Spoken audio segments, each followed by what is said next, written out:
berbicara tentang ilmu tafsir. Ada beberapa ulama yang menghindari kata tafsir karena makna tafsir itu memaknai atau menduga apa yang dikehendaki Allah. Tentu itu sulit.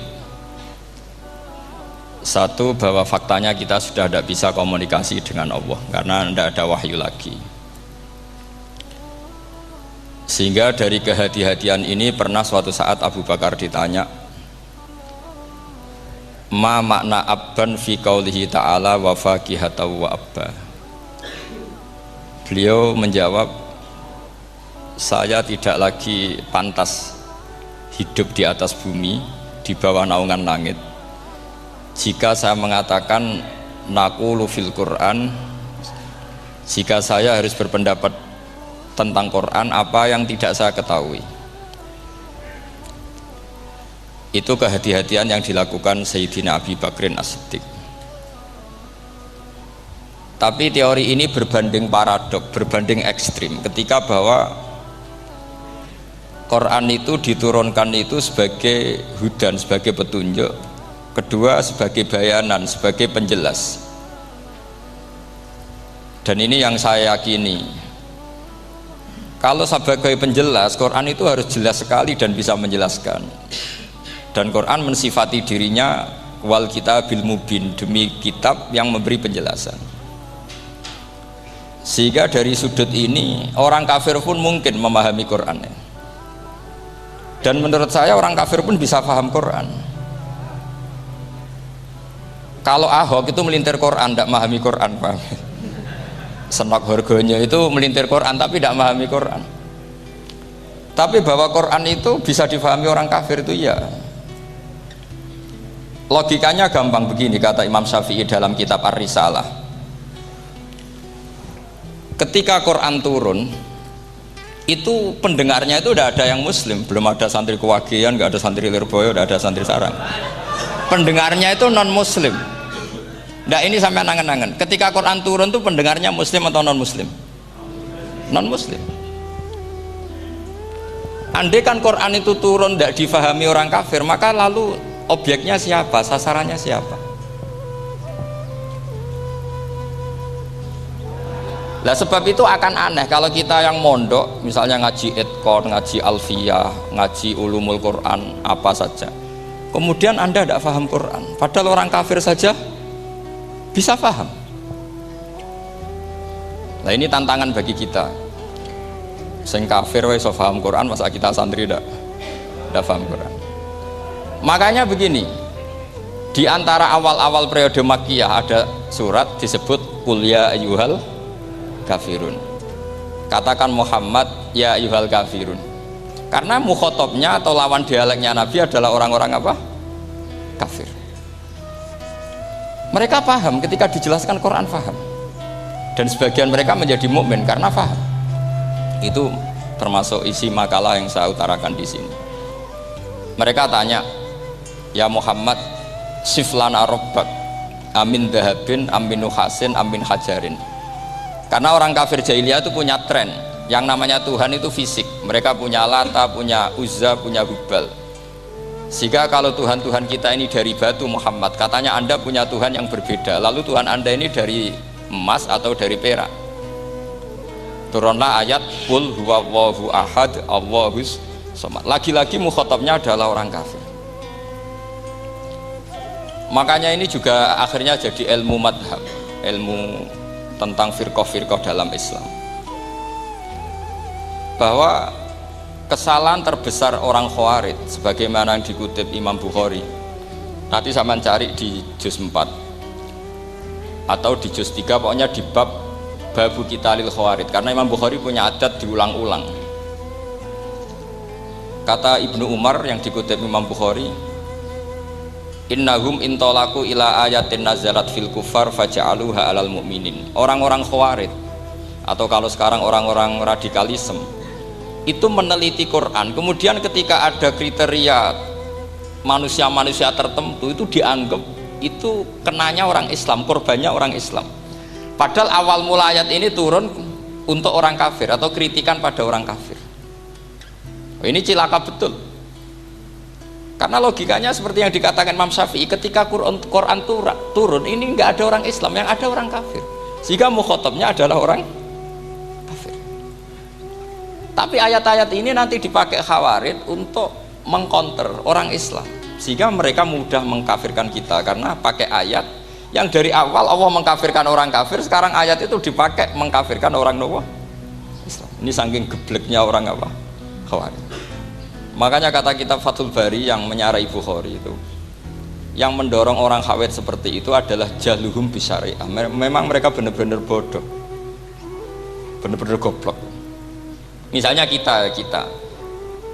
kita kiai atau kita ma'arif atau kita santri atau kita orang soleh, kemudian kita tidak bisa melakukan apa yang kita katakan, terus kita oke lah, kita kena kritik misalnya atakmurunan nasa bil birri wa tansawna anfusakum wa antum taslunal kitab.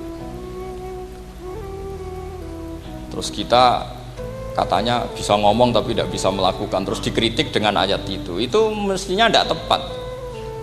Karena itu asbabun nuzulnya adalah orang-orang Yahudi karena tahu bahwa sifat Rasulullah itu ada di Taurat, mereka menyuruh keluarganya itu masuk Islam, tapi mereka sendiri tidak mau Islam. Kemudian turunlah ayat atakmurunan nasa bil birri wa tansawna anfusakum wa antum taslunal kitab afala ta'qilun. Sekarang perbandingannya begini, misalnya ada orang Islam, taruh saja Zaid itu maling, ya maling, konsisten dia malingnya sampai tua.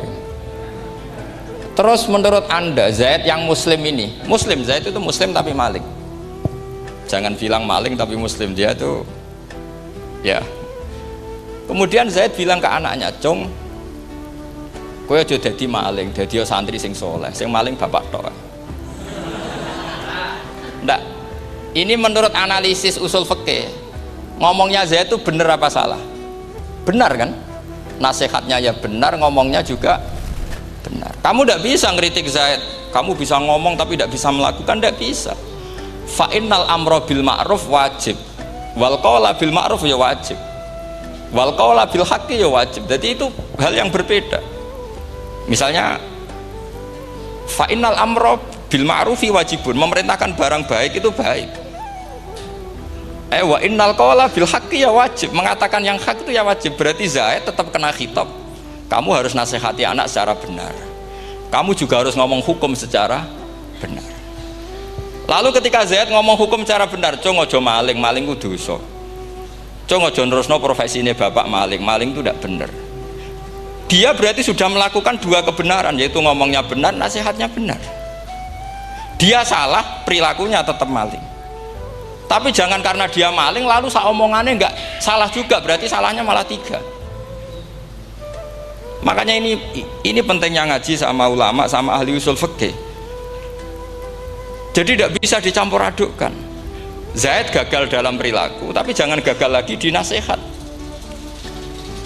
Nanti kalau dia tidak nasihati, maka anaknya terus maling, alasannya niru bapaknya.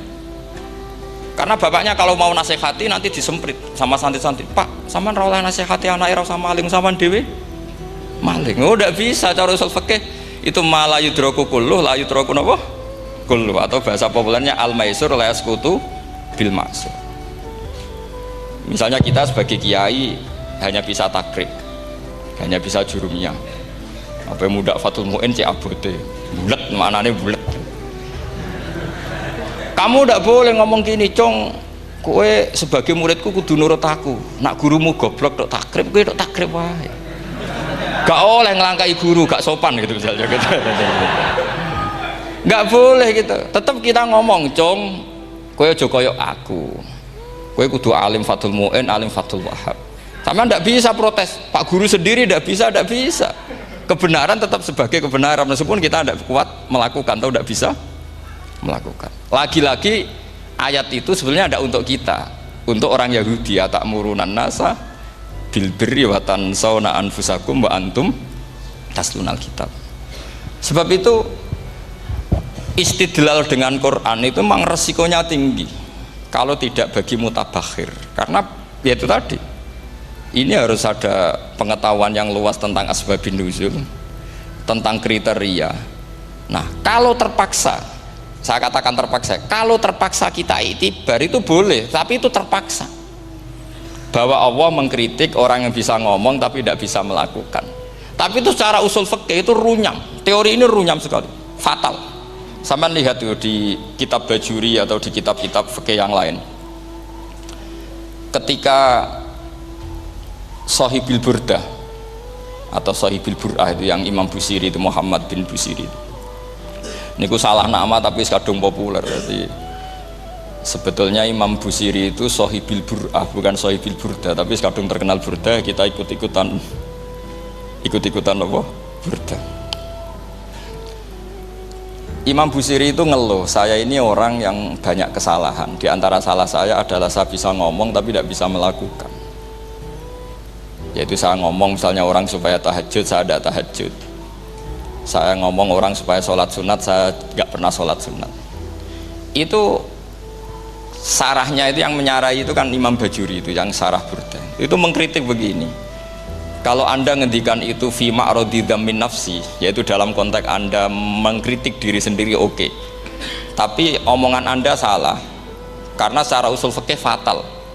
Fatalnya begini. Misalnya saya nggak pernah tahajud, ya mungkin itu nyata, mungkin itu nyata. Apakah kemudian saya tidak boleh mengatakan at-tahajjudu sunnatun? Apa saya diwajibkan diam hanya karena saya tidak pernah tahajud, terus saya seorang kiai yang haram mengatakan at-tahajjud sunnatun? Saya harus tetap mengatakan kalau tahajud itu sunnah. Saya kalau punya santri terus saya bilang, "Cung, napas nganggur yuk tahajud. Tahajud itu sunat." Karena mengatakan kebaikan pasti bagian dari kebaikan itu sendiri. Makanya kata Imam Bajuri, "Fakaifa yakunul amru bil ma'rufi mazmuman." Bagaimana mungkin sesuatu yang jelas baik karena memerintahkan kebaikan mazmuman menjadi sesuatu yang tercela hanya karena yang mengatakan tidak melakukan. Fa innal fi'la ya amrun wal hukmu ya amrun akhar. Itu beda. Jangan karena Anda tidak minum teh karena diabetes, terus Anda kalau ada tamu tidak disuguhi teh. Karena saya sendiri tidak minum teh. Wah ya repot kalau gitu. Nah itu lagi-lagi tadi orang Khawarij salah ketika mengartikan ayat yang harusnya objek kritiknya itu orang kafir, kemudian karena Quran lama sekali dibaca orang Islam sampai orang itu lupa kalau Quran awalnya turun diantaranya adalah membenahi akidahnya orang kafir, sehingga korbannya orang Islam. Itu mirip seperti cerita kita ya, santri-santri itu kalau punya musuh itu baca Hizib Nasor. Dulu pengarang Hizib Nasor itu musuhnya orang fasik, sehingga dihizib. Santri ora duwe musuh wong fasik, duwene kancane dhewe, akhirnya kancane yang kena hizib. Nah ini penting saya aturkan ya, sama seperti itu. Lama sekali Quran itu hanya dibaca orang Islam dan komunitasnya Muslim, sehingga seakan-akan semua kritikan Quran itu pada orang nopo Islam. Padahal jelas Quran ada kul ya ayyuhal kafir. Jelas mukhatabnya orang kafir. Sadaqata lakum dinukum waliyadin. Nah ini penting kalau aturakan. Makanya kalau melihat itu, Quran jelas bisa difahami orang kafir. Bahkan banyak orang kafir yang menjadi Muslim karena faham maknanya apa? Faham maknanya Quran. Itu jelas sekali. Itu masyhur sekali dialeknya Nabi dengan Walid bin Mughirah, dengan Utbah, dengan banyak sekali termasuk dengan Abu Jahal, dengan Abu Lahab. Bahkan orang-orang kafir Quraisy itu menyewa namanya Musailamah Al-Kadzab. Kalau di sini umumnya baca Musailamah apa Musailimah? Trennya di sini pakai fathah ya. Oh, itu entah ya, nggak tahu saya yang masalah yang mana itu kan, karena memang kalau dalam ilmu riwayat itu sekali salah baca itu kasus betul, kayak Sa'id bin Musayyab atau Sa'id bin Musayyib itu ketika beliau sugeng itu kalau dipanggil Sa'id bin Musayyab itu marah besar, karena maknanya Sa'id al-Musayyab itu yang ditawan. Makanya beliau bilang sayyabatni Irak wa anal Musayyib. Orang Irak mengatakan saya ini ditawan, sebenarnya saya yang menawan mereka. Tapi al-masyhur itu dibaca Sa'id bin Musayyab, padahal dia tidak mau dipanggil Sa'id bin Musayyab, Sa'id bin Musayyib. Karena nama ini penting. Pentingnya begini. Ini kata Rasulullah kalau sedang guyon, kata Nabi, mbok kamu itu sekali-kali mikir, kenapa saya ini diberi nama Allah Muhammad, katanya. Ini hadis sahih di Bukhari, ada di Kitabul Adab. Banyaklah tag ini. Kenapa ya Rasulullah? Allah itu senang bingung wong kafir, kata Rasulullah. Karena Abu Jahal kalau manggil saya jadi bingung. Itu kalau orang Arab kan pasti tahu maknanya. Muhammad maknanya orang yang terpuji. Sehingga kalau Abu Lahab ngomong itu jadi paradok. Hei orang yang terpuji, kamu bohong. Kan jadi aneh. Ya Muhammad kadzabta. Hei Muhammad kamu bohong. Kalau diterjemahkan hei orang terpuji, kamu bohong. Itu akhirnya sahabat tertawa-tawa. Karena cek pinter deh pangeran milih nama kamu ya Rasulullah. Karena ini bingungkan musuh gitu. Makanya kalau kamu udah anak kiai, itu anak kamu panggil namakan saja Agus. Pasti satu pondok manggil Gus semua. Itu aman itu. Oh itu mbok yang nggak seneng tetap panggil Gus.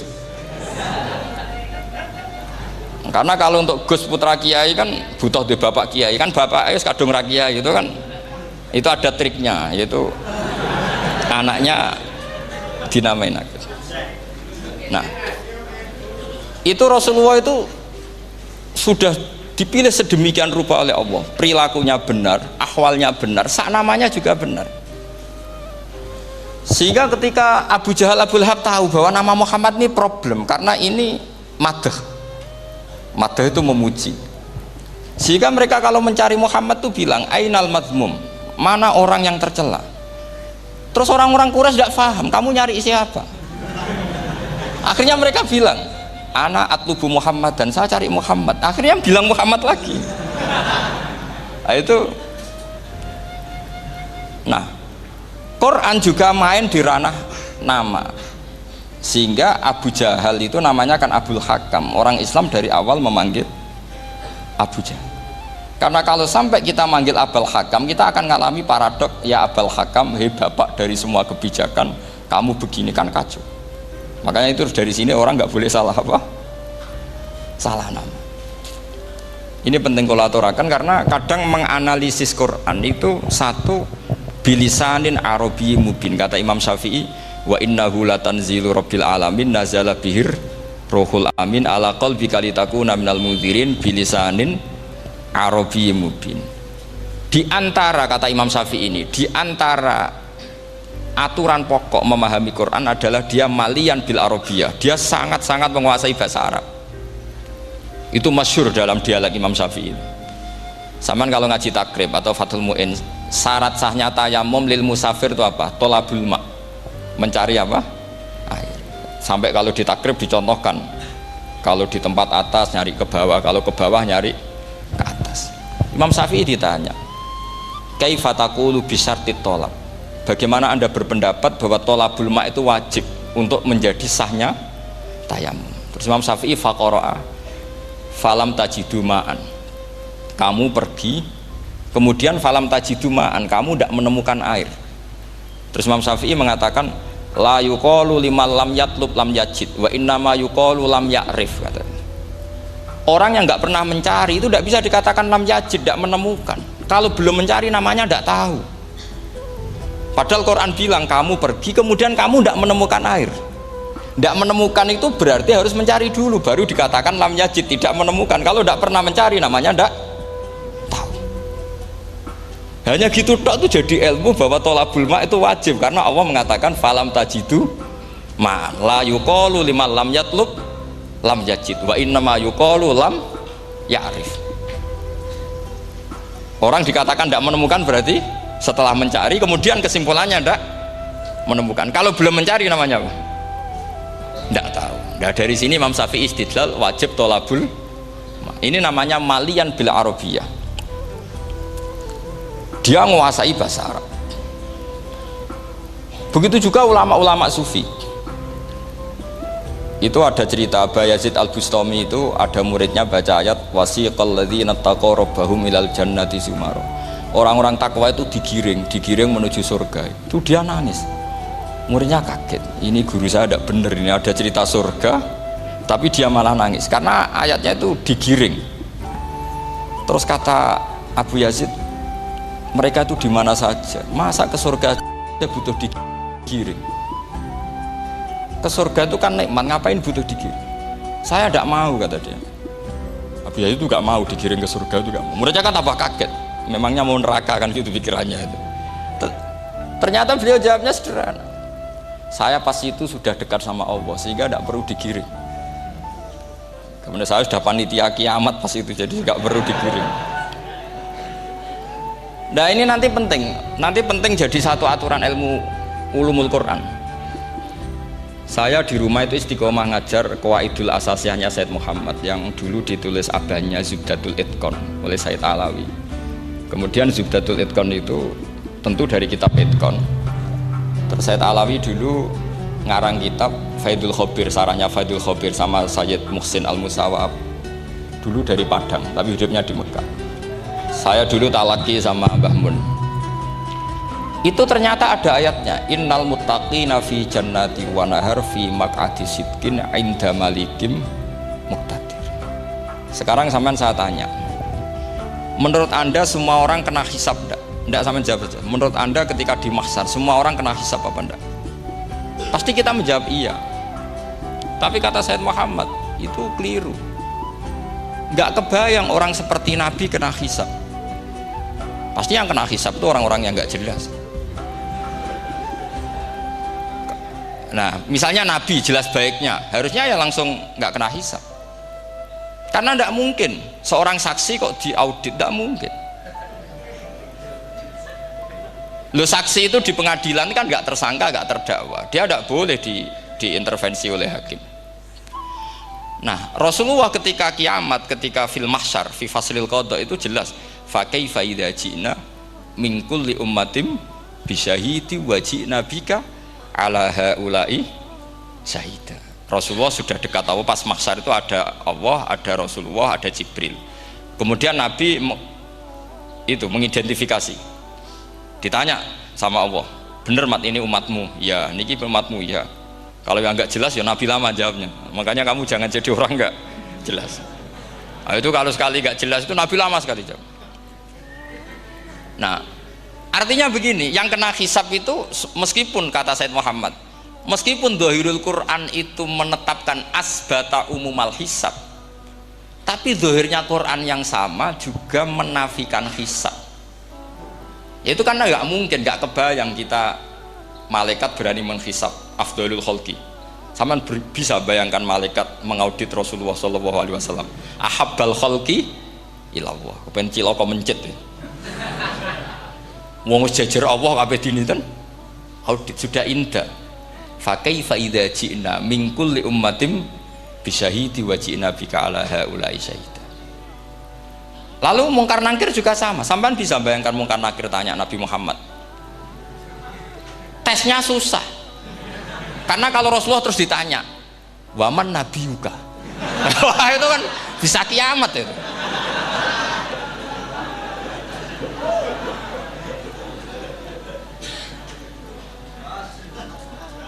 Paham ya?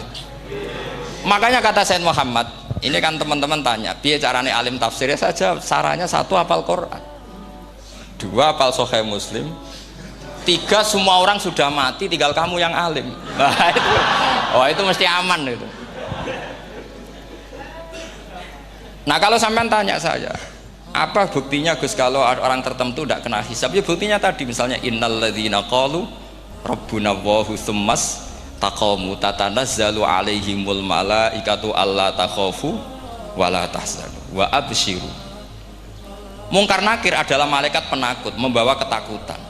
Sementara para wali ini jelas malaikat kena konstitusi, malaikat harus mengatakan ke para wali alla takhafu wala tahzanu. Padahal Nabi tentu sayyidul auli. Para wali saja malaikat kena aturan, kamu harus bilang alla takhafu wala tahzanu wa absyiru. Hei para wali, kamu jangan susah, jangan gentar, kamu harus gembira. Kamu bisa bayangkan misalnya mungkar nakir bawa godok, atau orang kalau dipukul jul sak walang-walang. Kemudian kamu bayangkan si Abdul Qadir ngalami itu, Abdul Hasan Asadali ngalami itu, Abu Yazid Al Bustami Kalau itu ngalami gitu semua, ngapain kita jadikan mursyid? Kan sama nasibnya dengan kita.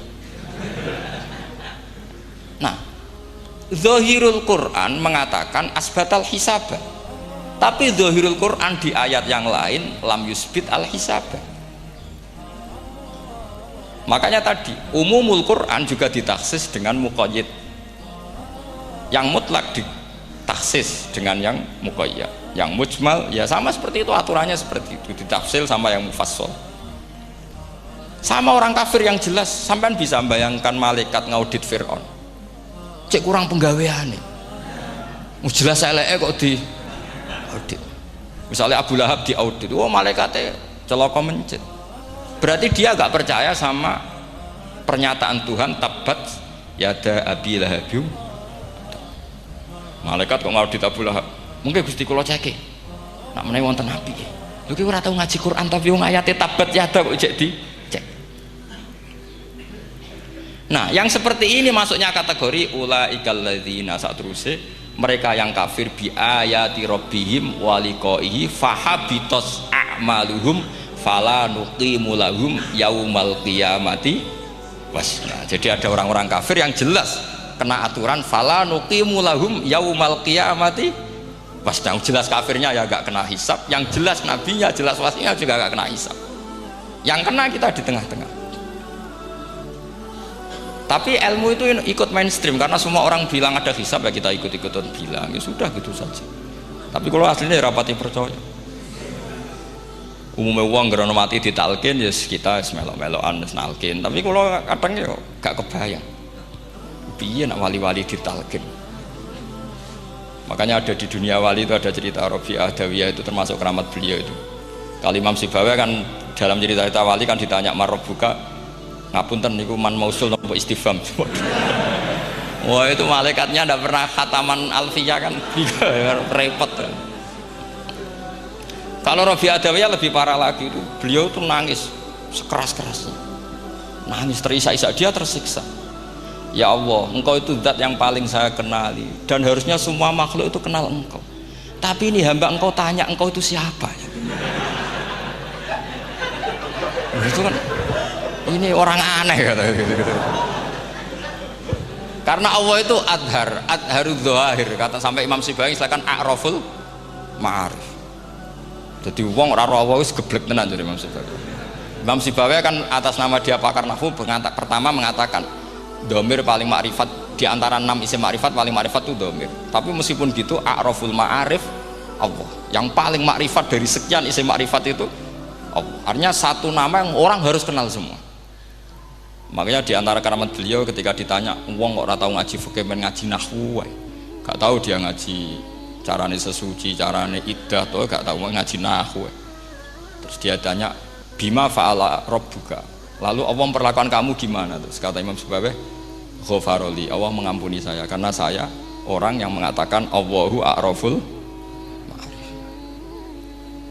Ini penting kalau aturakan. Jadi makanya kalau sampean tanya caranya ilmu alim gimana, ya satu tadi, kalau sampean masih banyak orang hidup, syaratnya kamu harus hafal Quran, hafal hadis, hafal sekian ribu hadis, hafal sekian ulumul Quran. Itu kalau masih banyak orang hidup. Kalau sudah kamu sendiri hidup, ya sudah, pokoknya isokolhu ya salim sendiri kan, nggak ada saingannya ini.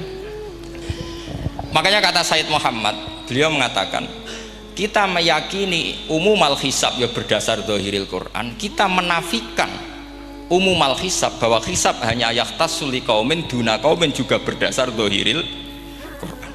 Kita percaya semua mayat ditanya mungkar nangkir ya berdasar zahiril ahadis. Kita tidak mengumumkan teks ini juga berdasar zahiril ahadis, karena malaikat mungkar nakir juga malaikat, berarti dia kena aturan kalau ketemu para wali Allah takhafu wala tahzan. Faham sih kalau maksudnya? Ini penting kalau aturakan. Jadi makanya aspek ya, sampean bisa memulai kalau ingin jadi orang alim tafsir bisa mulai dari yang mudah saja, yang fikih saja. Makanya kata Imam Ghazali, kenapa Mu'tazilah jadi segoblok itu? Karena dia tertipu oleh umumatul Quran, oleh teks-teks umum. Dia tidak tahu mukhosisnya. Padahal setiap ayat umum itu pasti ada mukhossis.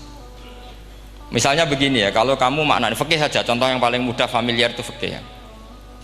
Misalnya kita ngaji Quran, wal mutallaqatu yatarabbasna bi anfusihinna salasata quru. Kalau orang dicerai, itu iddahnya itu 3 kali masa nopo suci. Apakah aturan iddah seperti ini hal hadhil iddah amatun likulli mutallaqatin am li mutallaqatin makhsusah? Apa ini semua mutallaqah iddahnya pasti salasata quru apa orang tertentu? Ya enggak, asal dia mutallaqah pasti iddahnya salasata quru. Anda goblok, Anda salah besar. Kalau misalnya yang dicerai adalah orang hamil, iddahnya apa? Salasata quru apa watil hamli? Watil hamli. Kita butuh ayat lain, wa ulatul ahmali ajaluhunna ayyadna hamlahu. Sama seperti kita ngaji walladzina tawaffawna minkum wa yadharuna azwajan yatarabbasna bi anfusina arba'ata asyhurin wa asyra. Asal wanita ditinggal mati suaminya, maka iddahnya 4 bulan 10. Apa semuanya demikian? Enggak. Misalnya orang hamil iddahnya biwatil hamil. Artinya kalau Anda tertipu umumatil Quran, berarti Anda sama dengan menghukumi orang ditolak semua iddahnya salah satu guru. Sama misalnya orang sekarang dalil-dalil wa may yatawallahum minkum fa innahu minhum. Kalau berkawan orang kafir, maka dia menjadi kafir. Itu kan fatal. Semua nabi ya berkawan orang kafir karena dakwahnya memang sama orang kafir. Lo coba andai kan sampean hafal Quran itu sama teori itu tuh mungkin menyedihkan. Coba istilahnya Quran wadhkur akho'at wa ila adin akhawum huda wa ila samuda akhawum. Terus semua umatnya yang kafir disebut akhawum. Akhaw itu artinya apa? Saudara. Mereka ya berkawan sama orang kafir. Makanya butuh analisis fikih untuk maknani wa may yatawallahu minkum fa innahu. Setelah dianalisis fikih, ternyata semua nabi diistilahkan wa ila madyan akhahum syuaiba wa ila adin akhahum huda. Akhaw itu artinya apa? Saudara. Kalau sampean tanya, lalu logikanya gimana? Kata kitab-kitab kan mbak ingkana dasarin fajani busuratan. Kalau ada teman buruk jauhi, kalau teman baik temani. Kalau cara usul fikih gampang, kancanan maling udah sowong kok kancani maling, tapi nak dakwai maling apik kan? Aku orang ngancani kok dakwai dan selesai kan? Ngancani maling elek, nak dakwai maling demenan berodo elek, nak didik apik kan? Itu seperti itu. Nah, ini penting kalau aturakan. Dan di sini ini makanya NU itu punya sejarah panjang, banyak wali-wali yang jajab, yang coro dohir itu kancanan fasek-fasek. Orang syariat bingung, ini wali kok berteman orang fasek. Ya kalau kamu bahasakan teman ya masalah, kalau kamu bahasakan ini binaan. Tidak sama jawab saja, kalau dibahasakan teman masalah nggak masalah kan, tapi kalau dibahasakan itu binaan, selesai kan?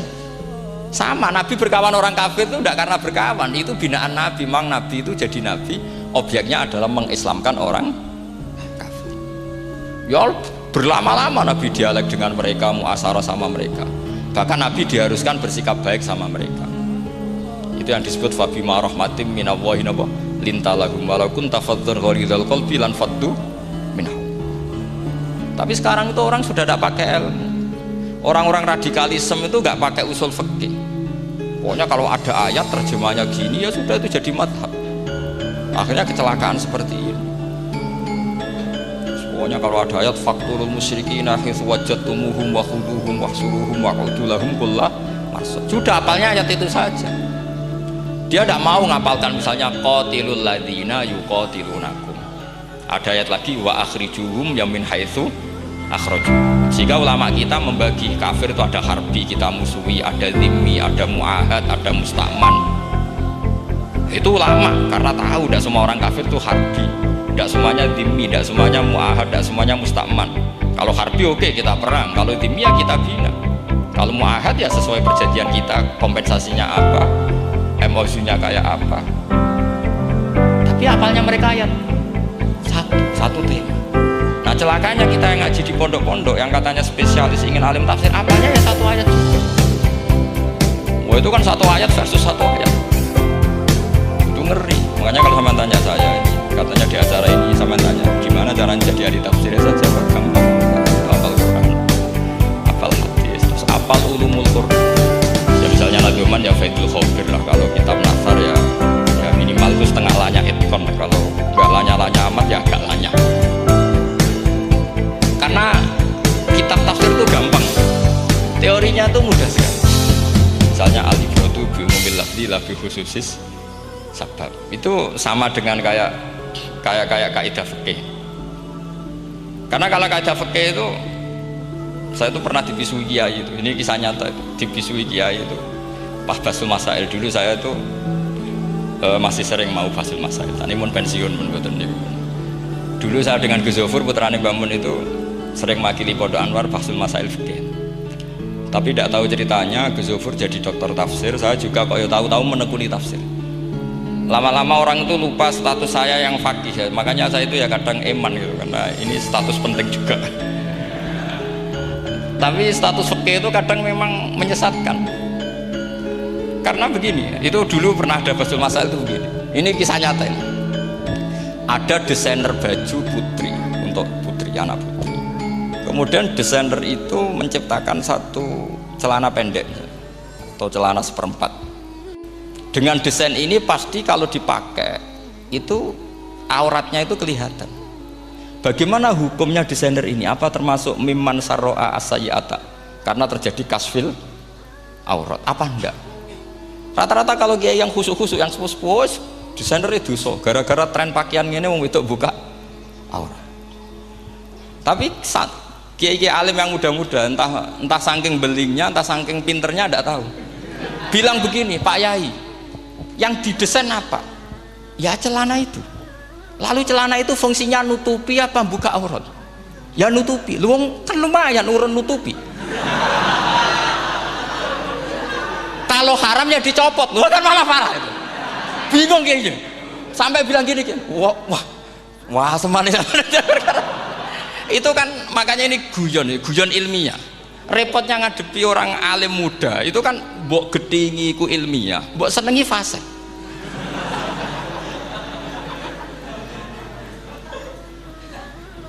Ketika kiai yang khusyuk tadi tak tanya, kalau desainer katok seperapat, paham gitu? Kau coba yang celana dalam terlalu vulgar itu, paham gitu? Nggak, rok saja lah, rok mini misalnya, rok selutut. Sampean jangan ngeres ya, yang rok selutut misalnya. Rok selutut itu desainernya kena hukum haram enggak? Sampean jawab saja. Oh haram dari kiai sepuh, karena dengan desain itu misalnya lututnya kelihatan. Tapi pertanyaannya kiai muda saya masih ingat betul, saya tanya. Lalu fungsi pakaian itu apa Pak Yai? Fungsi itu kan tetap nutupi sebagian aurat. Kalau Anda haramkan, barang haram itu harus dihilangkan. Nah, itu. Sampai kiai itu setelah acara itu manggil saya. Gus, kalau ngakoni jenengan alim tapi podo repote. Podo repote nak dalam itu kan terus itu ada perumusan di redaksi keputusan yang dijual itu, yang masail fikihnya kan terus diputuskan, dibukukan. Kalau redaksinya halal Gus, nanti orang pakai rok semua. Dan saya balik bantah, kalau redaksinya haram orang nggak pakai rok malah. Akhirnya itu apa? Kebijakannya lucu. Buak we Gus, pertanyaan itu buak sak jawabannya oke. Jadi kita debat tidak jadi. Ini cerita ilmiah. Makanya sama tidak wajib manut saya ini terlalu ilmiah, jadi tidak baik untuk kehidupan kesalian, kurang baik. Jadi ini, tapi ini ilmu, tetap kaidahnya fikih ma la yudraku kullu la yudraku kullu. Jangan kalau tidak bisa nutupi aurat semua, lalu jangan sama sekali. Lungki kan kaidahnya kan gitu, ma la yudraku kullu la yudraku kullu. Misalnya Anda punya tetangga nggak mau pakai jilbab, nggak mau pakai pakaian muslimah, kamu tidak boleh bilang munisan raklambinan, tidak bisa. Malayu trokukuluh layut napa malayu trokukuluh nu layut troku napa. Makanya ini kita harus hati-hati. Nah bayangkan sekarang orang meneliti Quran itu yutrokukuluh. Mestinya kalau Anda meneliti radikalisme, ayat yang terkait radikalisme diteliti semua. Ternyata di surat Taubat yang disebut suratus Saif, yang bahkan haram baca bismillah, itu ada ayat wa in ahadum minal musyrikin nastajaroka fa'ajirhu hatta yasma'a kalam Allah summa ablighu ma'mana. Muhammad, kalau ada orang kafir mau belajar Quran sama kamu, ya harus kamu pelajari hatta yasma'a kalam Allah. Setelah mereka mau belajar, ya ablighu ma'mana, summa ablighu ma'mana, kamu harus menjamin keamanan dia. Itu di surat Taubat, termasuk akhiru suratin nazalat, gak mungkin terjadi mansukh. Tapi orang-orang ekstremis selalu pakai faqatulul musyrikin haitsu, apalan itu terus. Yang orang liberal yang menapani la ikraha fiddin, ya sudah seperti itu. Sing orang-orang ora tegas, ora tau nahi mungkar, ya ma arsalnaka illa rahmatan lil alamin, ngono terus. Yang kelompok tukang nahi mungkar, ya ayatnya amen nahi mungkar. Saya tuh heran, kenapa mereka punya masalah dengan hafalan kayaknya. Kenapa sih hafalannya kok pedot itu? Kita yang hafal semua bingung jadi. Jadi akhirnya kita yang pinter anut sing goblok. Karena saya tuh pernah loh debat sama orang salaf, debat gitu. Setelah saya mengutarakan sekian hadis, ada tuh Pak hadis itu, waduh, harusnya kamu ngaji saya, ada debat tuh yang level, kalau nggak level tuh nggak boleh kata itu. Itu kan ngeri. Makanya ini penting ya, kalau sampean tanya ingin jadi alim tafsir, ya harus hafal Quran semua. Kalau tidak mungkin yang nunggu orang semua mati baru Anda jadi ahli tafsir, karena tidak ada musuhnya. Tapi saya pastikan orang kafir pun bisa memahami Quran, yaitu tadi hatta yasma'a kalam Allah. Sayyidina Umar tuh masuk Islam tuh gara-gara dengar adiknya baca Toha, ma anzalna alikal Qur'ana litashqa illa tadhkiratal liman yakhsha tanzilam mimman khalaqal arda was samawati ula ar-rahmanu alal arsis tawa. Itu dia ma huwa bikalamil basar, tidak mungkin seperti ini karangan manusia, itu tidak mungkin. Akhirnya dia Islam.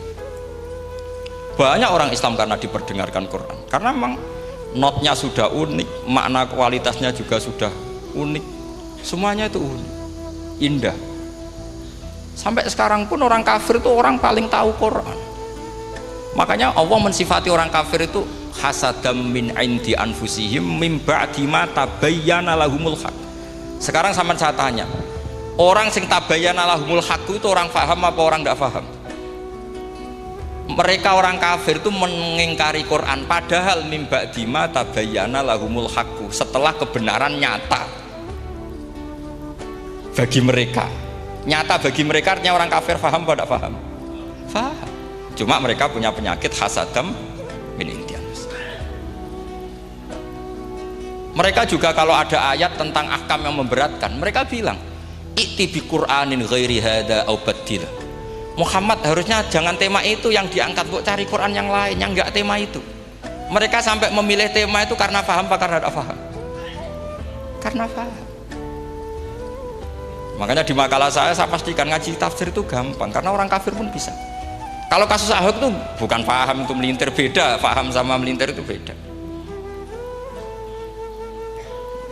Itu diterjemah ke menang tuh jangan mengangkat kawan orang Islam, bukan ngangkat pemimpin. Ya likanya kalau ngangkat teman saja tidak boleh, apalagi ngangkat pemimpin. Fatal mana berteman sama orang salah sama ngangkat. Saman kancanan maling iki apik nak menawa nang andani terus ngangkat, "Hei maling ke pimpinanku." Parah mana?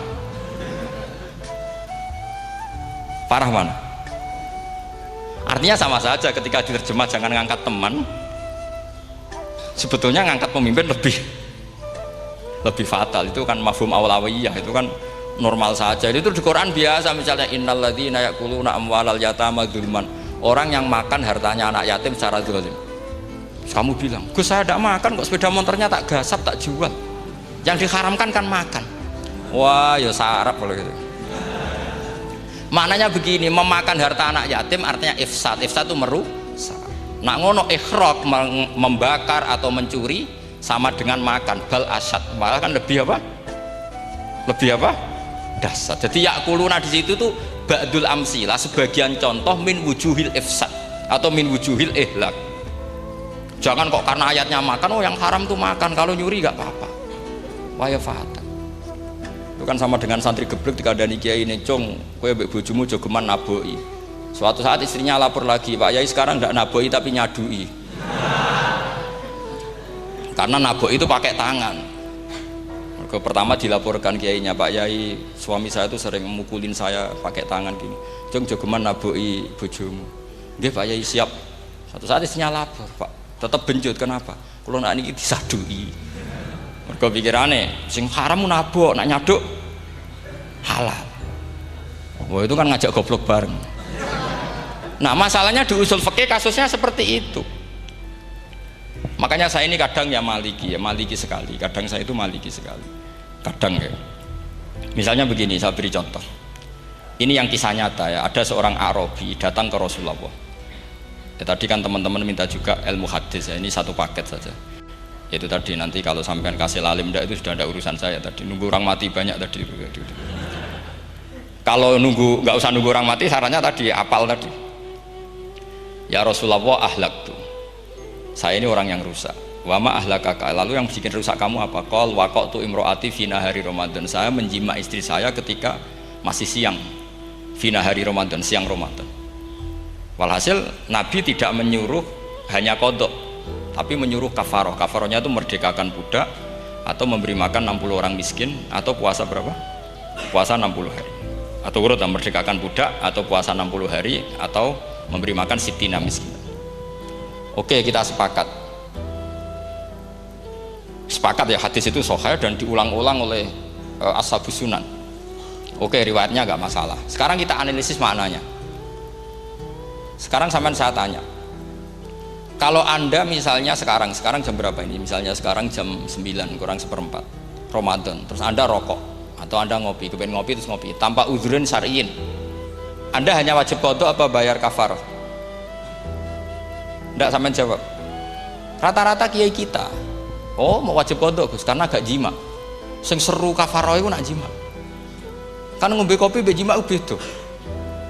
Pertanyaannya tuh lucu, ini naif secara fikih masalah. Masalahnya begini. Jima bojo itu tidak zina. Jima bojo itu zina apa enggak? Enggak. Berarti dengan makan bedanya apa? Sama kan? Sama-sama amrun mubah. Sesuatu yang boleh. Kenapa hukumannya berat? Makanya kata Imam Malik, ndak itu nilainya. Nilainya adalah hadku hurmati Ramadan bi ghairi udhrin syar'iyyin. Makanya kata Imam Malik, siapapun yang makan fina hari Ramadan, iftar apapun fina hari Ramadan bi ghairi udhrin syar'iyyin, maka hukumnya sama dengan jima fina hari Ramadan. Karena sama-sama ihlak ifsad hurmata Ramadan bi ghairi udhrin syar'iyyin. Loh enggak, ini ilmiah. Kamu udah harus cocok, tapi otak kamu harus percaya. Loh iya kan beda kan? Saya secara nafsu tidak cocok, cek berarti. Tapi ilmiah saya setuju. Kalau kiai ngandani itu kan pasti pakai badul amsilah, kan nggak mungkin semua contoh disebut. Jong penak melaku-melaku jogo mandul wong wedok iku mari setan. Mboten delok Mbah, nyekel lho malah parah to. Ndak bisa. Makanya ini masalahnya lafat. Ini kembali ke Imam Syafi'i bilisanin arabiyyim mubin. Ketika seorang kiai bilang cung jogeman delok cawe itu adalah mengungkapkan al-muharramat. Bukan mentaksis yang haram itu hanya melihat. Saya ulang lagi ya, ketika seorang kiai bilang cung jogeman delok wedok sing haram, itu semangatnya adalah melawan keharaman, bukan mentaksis yang haram hanya delok. Itu di Quran normal semua, di semua lugat ya biasa. Itu kan sama seperti misalnya seorang mbah ngasih uang cucunya, cung tak kayak duit 100.000, cung gue tuku es, terus kue mendingan, nah ragu tuku es haram iki kan ngongkone tuku es. Lah kepen putumu mati kan nyeben 100.000 gue tuku es. Ya mulai dulu istilahnya nak mbah ngekeki putu cung 100.000 gue tuku es. Cara wong kuno. Maksudnya gue pokoknya umumnya cah cilik senane es cuma nyebut. Ya sudah seperti itu. Sama seperti Quran menghentikan begini. Ini memang salate yang fikih dulu, yang pokok-pokok. Di antara yang nggak boleh dikawin adalah wa antasma'u bainal ukhtaini illa ma qad salaf. kamu tidak boleh menikahi Sri dan Zainab kakak beradik. Sudah sepakat ya? Fi nikahin wahid, nggak boleh al jam'u bainal ukhtain. Jadi mbaknya kamu kawin, adiknya kamu kawin, fi nikahin wahid. Tapi nak ngeduni boleh, berarti kan dengan waktu yang berbeda. Quran hanya menyebut itu. Kemudian Rasulullah zaman Sugeng itu hanya nambahi wala bainal mar'ati wa ammatiha wala bainal mar'ati wa kholatiha, juga nggak boleh menikahi ponaan plus buliknya, baik bulik dari bapak yaitu ammah maupun bulik dari ibu disebut apa? Kholah. Kemudian ulama fikih merasa ada yang kurang, ditambahi lagi. Dua perempuan yang andekan yang satu itu lelaki kok haram nikah, berarti haram jam'u fi nikahin wahid. Misalnya cucu rabibahnya boleh enggak? Enggak boleh kan? Berarti kalau sampai ngumpulkan cucu dan mbahnya fi nikahin wahid juga enggak boleh. Tapi orang yang waras itu tidak akan nyalahkan Quran ketika tidak lengkap. Wa antasma'u bainal ukhtain ila ma qad sal, ini tidak lengkap. Yang haram kan tidak hanya jam'u bainal ukhtain, termasuk ngumpulkan cucu dan mbahnya. Karena Quran nggak mau dengan logika tidak waras, itu tidak mau. Taruh saja orang itu rata-rata mbahnya kan umur 70 tahun, cucunya umur 17 tahun. Kebayang nggak kamu nikahi sehingga adik kan boleh bareng, pasti kamu milih bareng. Makanya Quran hanya bakas wa antasma'u final ukhtain, karena yang mungkin masih menggugah selera itu dua. Tapi kalau cucu sama mbahnya itu, kalau ada yang masih selera kan ya sarap tuh. Tapi fikih sebagai kaidah tetap menerangkan termasuk yang haram jam'u adalah bainal mar'ati wajad dati. Paham sih maksudnya? Artinya ketika menyebut itu tidak jaminan merangkum semua hukum, tapi ba'dul amsilah. Fa'innal akila yaktafiya bi isyaratil ba'di, karena orang kalau punya akal diisyaroi sebagian sudah paham. Ini penting kalau aturakan. Jadi ini penting. Nah bayangkan sekarang banyak gerakan-gerakan ahli Quran katanya, tapi nggak memahami ilmu usul fikih. Qur'ane ra ono ya wis. Nang Quran ra ono cerita harame asu, nak ngono asu ya halal. Ora ono Qur'ane. Sing ra ono iku tekem ora Qur'ane, kok aneh-aneh kowe.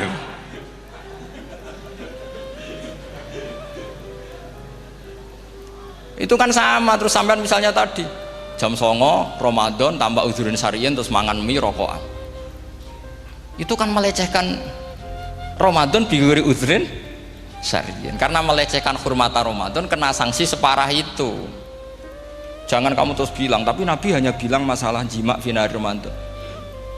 Jima istri itu hukumnya itu tidak zina, hukumnya itu mubah, sama dengan makan. Ini cara madzhab Maliki, tapi kita alhamdulillah madzhab Syafi'i. Ya itu masalahnya. Berhubung itu menguntungkan sami'na wa ta'na.